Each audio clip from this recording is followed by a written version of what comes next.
सुप्रभात। मैं गणेश कुमार गुप्ता। आज हम पढ़ेंगे कैमरे में बंद अपाहिज। रघुवीर सहाय जी की यह मार्मिक कविता है। आइए थोड़ी पृष्ठभूमि पर चर्चा हो जाए।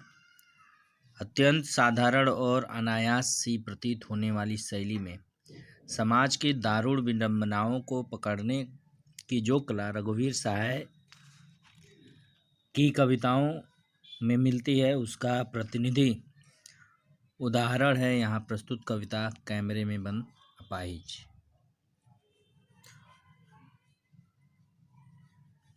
जो लोग भूल गए हैं संग्रह से ली गई है। शारीरिक चुनौती को झेलते व्यक्ति से टेलीविज़न कैमरे के सामने किस तरह के सवाल पूछे जाएंगे और कार्यक्रम को सफल बनाने के लिए उससे कैसी भंगिमा की अपेक्षा की जाएगी, इसका लगभग सपाट तरीके से बयान करते हुए कवि ने एक तरह से पीड़ा के साथ दृश्य संचार माध्यम के संबंध को रेखांकित किया है। किसी की पीड़ा को बहुत बड़े दर्शक वर्ग तक पहुंचाने वाले व्यक्ति को उस पीड़ा के प्रति स्वयं संवेदनशील होने और दूसरों को संवेदनशील बनाने का दावेदार होना चाहिए। कवि ने यह बताने की कोशिश की है कि अगर हम टेलीविज़न पर हैं और दूसरे की पीड़ा को दिखा रहे हैं तो उसकी पीड़ा को समझना भी चाहिए और अन्य लोगों को उस पीड़ा को समझाना भी चाहिए। लेकिन विडंबना यह है कि अफसोस की बात है, दुख की बात यह है कि आप जब पीड़ा को पर्दे पर उभारने का प्रयास करते हैं तब कारोबारी दबाव के तहत आपका रवैया संवेदनहीन हो जाता है। चूँकि होना चाहिए संवेदनशील, लेकिन कारोबारी दबाव अर्थात जो टीवी की टीआरपी होती है उसको बढ़ाने के प्रयास में आप संवेदनशीलता का प्रभाव छोड़ देते हैं और संवेदनशील की जगह संवेदनहीन हो जाते हैं। सहाय जी की यह कविता टेलीविज़न स्टूडियो के भीतर की दुनिया को उभारती तो ज़रूर है, लेकिन यह आवश्यक नहीं है कि इसे सिर्फ टेलीविज़न माध्यम से जोड़कर देखा जाए। वो केवल एक माध्यम के सहारे, टेलीविज़न के सहारे वो सभी लोगों पर कटाक्ष करना चाह रहे हैं, व्यंग करना चाह रहे हैं जो किसी अपाहिज या किसी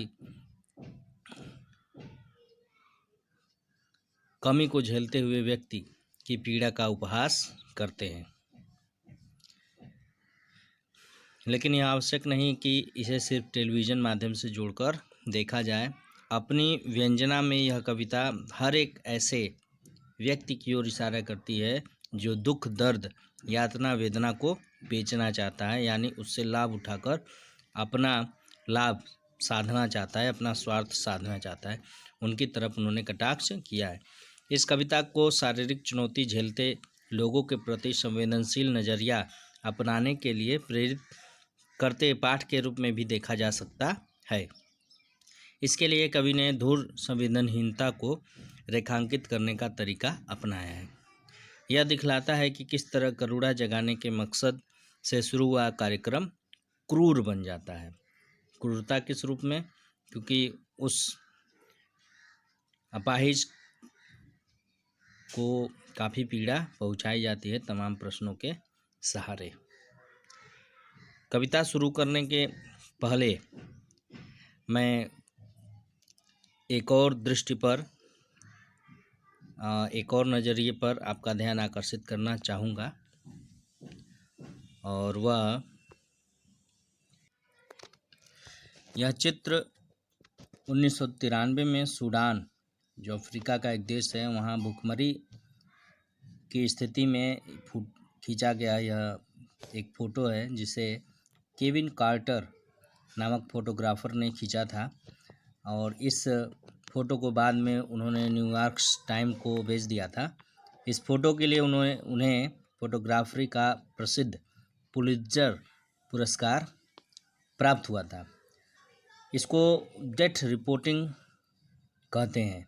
रिपोर्टिंग के क्षेत्र में डेथ रिपोर्टिंग कहते हैं, यानी मृत्यु के दृश्य की रिपोर्टिंग। इसमें जो सूडान में भुखमरी छाई थी, वहाँ एक महामारी भी फैली थी, जिससे वहाँ जाने वाले फोटोग्राफरों को यह निर्देश था कि वो वहाँ के लोगों से दूरी बना के रखें, किसी को स्पर्श न करें, छुएं ना। इस दृश्य में आप देख रहे हैं कि एक छोटी बच्ची जो कुपोषण का शिकार है और कुपोषित अवस्था में वो इतनी कमज़ोर हो गई है कि वो कुछ ही क्षणों में मरने वाली है। उसके पीछे एक गिद्ध बैठा है जो टकटकी लगाए इस क्षण की प्रतीक्षा कर रहा है कि कब यह लड़की मरे, यह बच्ची मरे और इसे वह अपने शिकार के रूप में इस्तेमाल करे। इस फोटो की काफ़ी चर्चा हुई, उन्हें पुरस्कार के लिए सम्मानित किया गया और पुरस्कृत किया गया। और उसके बाद जब उनका इंटरव्यू हुआ तो लोगों के बीच में से किसी ने प्रश्न पूछा कि वहाँ कितने गिद्ध मौजूद थे। केविन कार्टर ने सहजता से कहा, एक। पूछने वाला व्यक्ति ने तुरंत जवाब दिया कि वहाँ एक गिद्ध नहीं थे बल्कि 2 थे। एक तो था वह जो उसको खाने के लिए मरने का इंतज़ार कर रहा था, और दूसरे आप गिद्ध थे जो उस फोटो को शूट करने के लिए कि कब वह मरे, कब वह आए गिद्ध और उसको आप फ़ोटो खींच सके। यह प्रश्न केविन कार्टर को इतना व्यथित किया कि वो मानसिक रूप से बड़े परेशान हो गए और अंततोगत्वा 3 महीने बाद उन्होंने आत्महत्या कर ली।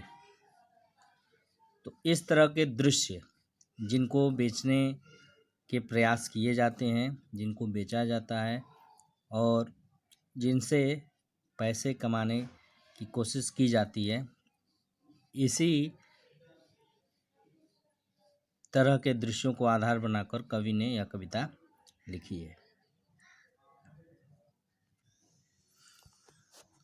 आइए अब कविता पढ़ते हैं। कैमरे में बंद अपाहिज। हम दूरदर्शन पर बोलेंगे, हम समर्थ शक्तिमान, हम एक दुर्बल को लाएंगे एक बंद कमरे में।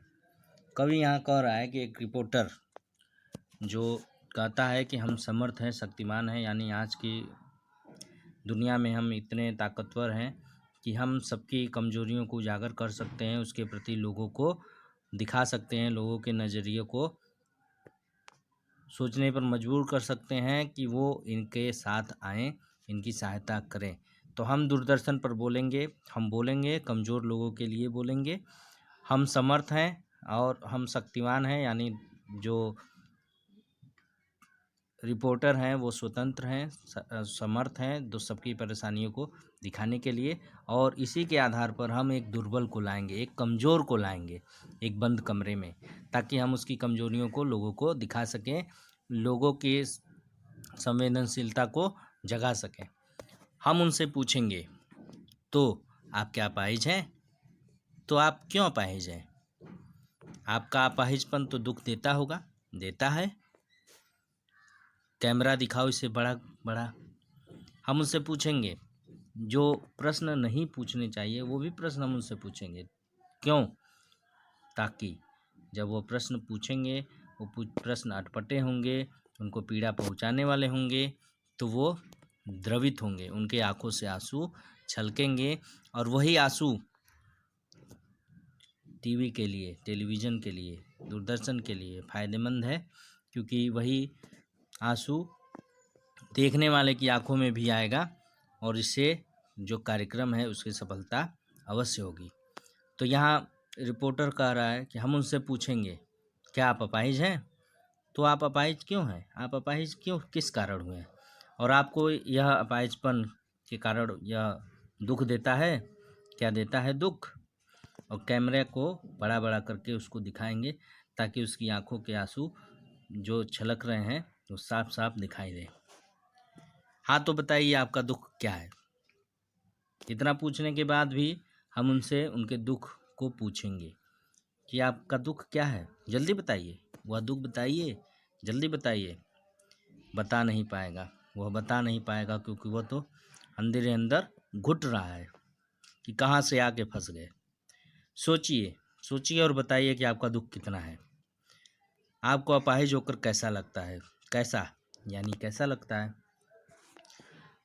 हम खुद इशारे से बताएंगे कि क्या ऐसा, और हम भाव भंगिमा वह किस प्रकार बनाए, इसके बारे में स्वयं बनाकर उसे दिखाएंगे कि क्या ऐसा लगता है, ताकि लोगों को आकर्षित लगे यह कार्यक्रम। सोचिए, बताइए, थोड़ी कोशिश करिए, यह अवसर खो देंगे। आप जानते हैं कि कार्यक्रम रोचक बनाने के वास्ते वो अवसर खो देंगे, क्योंकि वह असमंजस की स्थिति में है, दुख की स्थिति में है, पीड़ा की स्थिति में है। उन्हें अपने कमी को एहसास दिलाया जा रहा है, उनकी कमियों को, और जो बार बार वो पीड़ा का कारण हो रहा है। तो आप जानते हैं कि कार्यक्रम रोचक बनाने के वास्ते हम पूछ पूछ कर उसको रुला देंगे। क्यों रुलाएंगे? क्योंकि इससे कार्यक्रम रोचक बनेगा, देखने वाले के बीच एक भावनात्मक लगाव होगा, और इंतज़ार करते हैं आप भी उसके रो पड़ने का। करते हैं, यह प्रश्न पूछा नहीं जाएगा, और करते हैं भाई दर्शकों से तो यह प्रश्न पूछा नहीं जाएगा, लेकिन यह पूछा जाता है अन्य लोगों से, कि इंतज़ार करते हैं कि आप उसके रो पड़ने का इंतज़ार क्यों करते हैं? क्योंकि रो पड़ने के कारण वह भी रो देते हैं, और जिससे एक भावनात्मक लगाव होता है। उस भावनात्मक लगाव का लाभ रिपोर्टर उठा सकता है, टेलीविज़न पर साक्षात्कार लेने वाला उठा सकता है। फिर हम पर्दे पर दिखलाएंगे फूली हुई आँख की एक बड़ी तस्वीर, बहुत बड़ी तस्वीर, और उसके होठों पर एक कश्मसाहट भी। कश्मसाहट कैसी? एक चिंता, एक निराशा। आशा है आप उसे उसकी अपंगता की पीड़ा मानेंगे। एक और कोशिश, और तमाम तरह से हम दर्शकों को यह लुभाने में, आकर्षित करने में कोई भी कोर कसर छोड़ेंगे नहीं। एक और कोशिश। दर्शक धीरज रखिए, देखिए, हमें दोनों एक संग रुलाने हैं, हमें दोनों को एक साथ रुलाने हैं, अपंग व्यक्ति को भी, अपाहिज व्यक्ति को भी, और देखने वाले दर्शकों को भी। जब दोनों एक साथ रोएंगे तो कार्यक्रम की सफलता मानी जाएगी, और इस कार्यक्रम की टीआरपी बहुत अधिक बढ़ेगी। आप और वह दोनों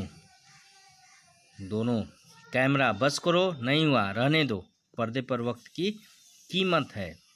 नहीं हुआ मतलब अगर वह उस स्थिति में नहीं आ सकता तो ज़्यादा समय यहाँ पर कैमरे के लिए नहीं है, क्योंकि जो भी कार्यक्रम होते हैं वो निश्चित समय के लिए होते हैं, पूर्व निर्धारित होते हैं। उतने समय में उनको जो कुछ करना है वह करेंगे। तो उनको अपाहिज से कुछ लेना देना नहीं है, उनको अपने कार्यक्रम से लेना देना है। इसलिए कार्यक्रम की समय सीमा तय है। पर्दे पर वक्त की कीमत है। अब मुस्कुराएंगे हम।